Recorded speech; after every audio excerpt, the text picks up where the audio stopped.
Hey everyone, it's Mikki here. You're listening to Mini Mikkipedia on a Monday, and this one will probably be brief.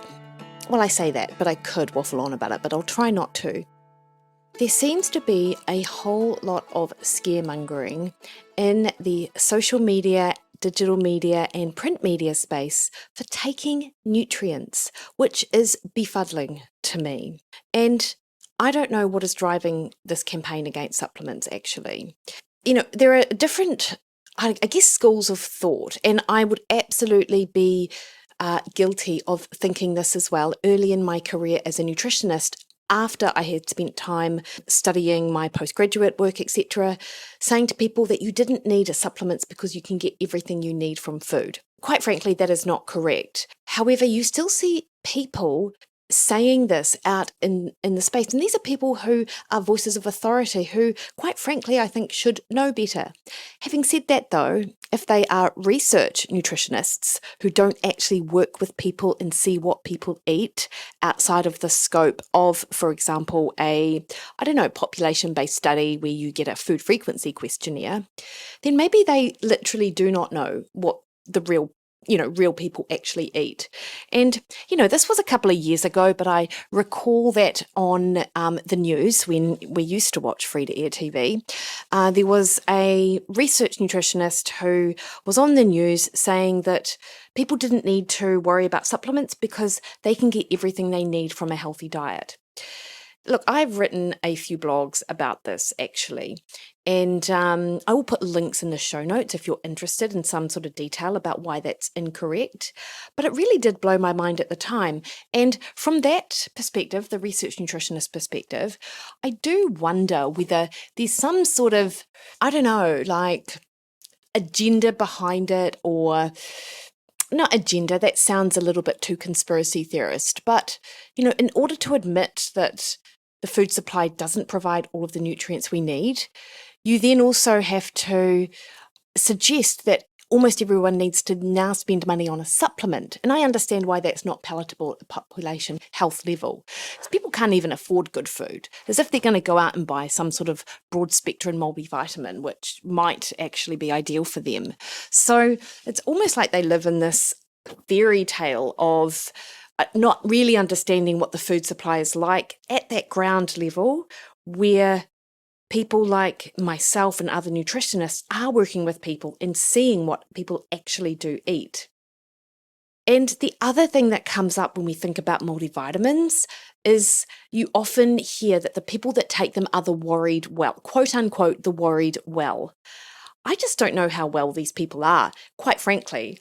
The people that I work with would absolutely fall under the category of worried well. Middle class, could afford to have to eat food which would fill the spectrum of nutrients, yet they still take supplements, which is typically the population they're talking about with the worried well. But these people are worried, yes, but quite frankly, they're not well. There are so many reasons why people need to take supplements over and above what you would expect, that I think it's just ignorance when you hear that we can get everything we need from food and you do not need a supplement. I think at the political level, it's very well recognised that there is a large section of the population that live in poverty and cannot afford good food choices. And if they were to do anything, they could potentially subsidise a multivitamin for these people to help ensure that they meet some sort of nutrient recommendations. But that brings with it probably a raft of issues as well, for sure. But nothing that they're doing at that sort of policy level is changing the food supply in New Zealand anytime soon. And it isn't just those that are on the poverty line that require additional nutrient support. It is people across the spectrum of the socio-demographic sort of status.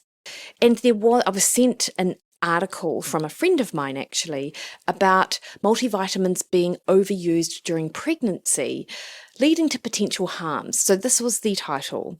And then it was revealed in the actual study that they linked to in the article, and again, I can pop this in the show notes, that showed indeed you had many women who were taking supplements which appeared to be taken over above the estimated average requirement, and I'll come back to that in a minute. But they also had blood levels available for these nutrients, so they could actually see to what extent taking supplements affected their nutrient status. And across the board, bar one marker, no one had levels that were even like outside of normal range. So whilst you had many people that appeared to be taking vast quantities over and above some estimated average requirement, the nutrient status was by no means at toxic levels, and in fact just came within the normal range. And I found it interesting in the study, actually, that they used estimated average requirement as a cutoff, where most of the nutrients they were looking at actually has a recommended dietary intake. And the difference here is really just a numerical one, whereby an estimated average requirement is assessed and established, except it is deemed to meet the needs of 50% of the population. And so from there, they instead set a recommended dietary intake that is 2 standard deviations above. So they give a big buffer. So I'm not sure, one, why they didn't use the RDIs in the study, but two, why there was such an inflammatory headline and newspaper article written when the thing that mattered most, which was their nutrient status, was absolutely fine, which just again points to some propaganda behind sort of inflaming the dangers of taking nutrients. Now, I am not suggesting that excessive nutrient intake of anything in this realm isn't harmful. Water will kill you given half the chance. We know that. But it's these inflammatory headlines which really, not only are they unnecessary, but they cause potential anxiety amongst a population who certainly, in my clinical experience, need to think about supplementing. What I will add, actually, is that the most popular pregnancy multivitamin is Elevit, which was reported to be the case in the study as well. It's not actually that great. I will say that. The forms of the nutrients in Elevit are not the forms that we can readily absorb and are bioavailable. Just because you take something doesn't mean you're actually able to use it. So, slight tangent, but Thorn multivitamin, prenatal, that would be one that I would actually recommend someone take. I mean, for me as a nutritionist, I think that's worrying.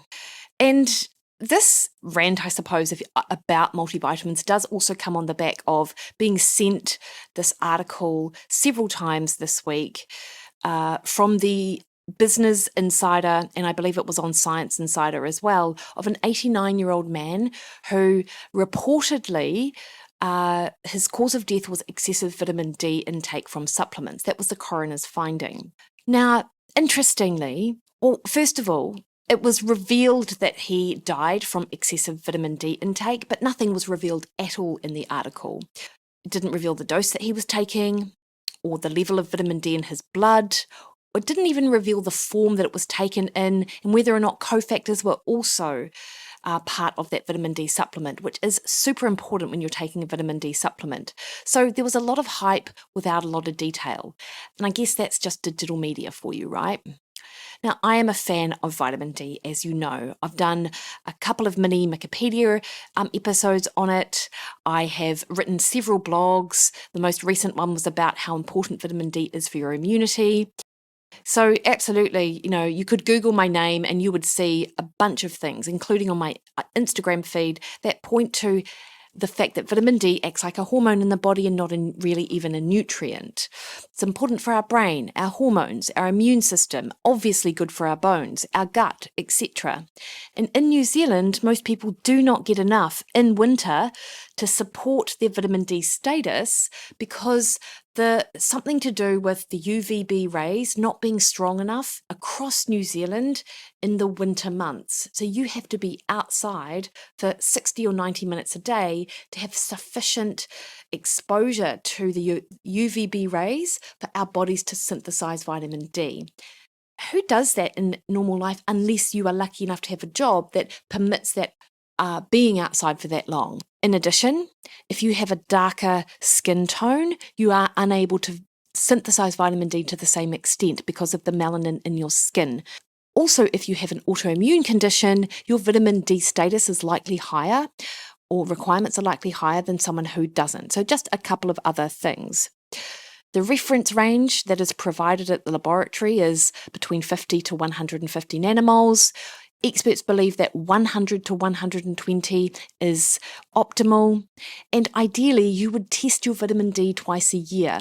It does cost $65. You can get it done despite maybe your GP saying it's not possible. It is possible. You just have to pay for it yourself. Get it done at the end of summer to know how to supplement effectively for winter, and then coming out of winter in order to assess whether you still need supplemental support in summer. These are just very briefly the recommendations around that I would give for vitamin D based on my understanding of the research and the information I get from legitimate experts. Of course, as I said, anything excessive is a problem, and excessive vitamin D can lead to kidney stones, for example. Maybe it can actually lead to death, but we don't know anything about this man's case. All we have is a headline, and we have hype, and we have alarm bells ringing. Someone else also sent me yet another article, which I didn't even read, quite frankly, because I could see immediately from the headline that it was a propaganda against nutrient intake. There have been recent changes in the Therapeutic Goods Act that restrict our ability to prescribe and use multivitamins in New Zealand. And it's to the detriment of a lot of things, including mental health, which is a huge one. Professor Julia Rutledge, who I've interviewed on this podcast, who has done most excellent research in this field, including the importance of multivitamin supplementation throughout pregnancy in a study that she cannot get published. She has really rallied against the changes in the laws or regulations around vitamins, because now you cannot buy, for example, B12 supplement over and above 50 micrograms without a practitioner sort of supplementation. It just limits access across the board. So when you get the access being limited from one side of things, you also then get in the public sphere these alarmist articles that suggest multivitamins are dangerous. And then you get voices in the nutrition space telling us that we can get everything we need from food. It just creates this perfect storm, if you like, of people thinking that they need to do away with their multivitamins to the detriment of their health, in my opinion. And then, who benefits from us when we don't take vitamins? Maybe Big Pharma does. Who knows? That's where my conspiracy head would go if I was thinking about this. I also think it's unpopular in the public health space to suggest that we need vitamins and minerals, because it then suggests that government isn't doing enough to protect us with the shitty food supply that we've got in place. And so I don't think those messages are welcomed. And I wonder how much of that research sort of space, how much of that goes on, is a factor, because they get funding from certain streams. So we don't know that as well. For what it's worth, they do research at University of Otago to quote unquote show that you can get nutrients from food, and they fill a grocery basket, and they do it at the basic budget level and the indulgent level, essentially assessing the cost of food and what it would take to meet the recommended dietary intake. The foods that they include in it is horrendous to my mind. They limit the red meat because they have to come within a budget, yet they include Milo and biscuits because Milo is fortified with iron, so that's how you get iron and zinc. And biscuits because they've got to have some treats, right? And it blows my mind that this is the type of, this is the research that is being done, rather than why not do a national nutrition survey? Again, let's actually see the state of what's going on in this country with regards to nutrition, and let's start actually making inroads into improving people's health. Maybe it is some sort of subsidized multivitamin. Maybe it is, in fact, better. Maybe we do give food vouchers to everyone. Maybe we subsidize meat. I don't know. We've got to do something. But alarmist articles and regulation that is limiting access to people who need it, to my mind, is not the answer. Anyway, so that's some thoughts. I'll include those links as I talked about, and I'll likely talk more about this. Do check out Professor Julia Ruckledge's work. It is awesome, and I hope that she continues to, or she does get work published in areas which are super important and improve our understanding of nutrients. You can catch me over on Threads, Instagram, and Twitter at Mikki Williden, Facebook at Mikki Williden Nutrition. Head to my website, mikkiwilliden.com, book a call, and we can talk about your requirement for multivitamins or anything that you want. All right, team, see you later.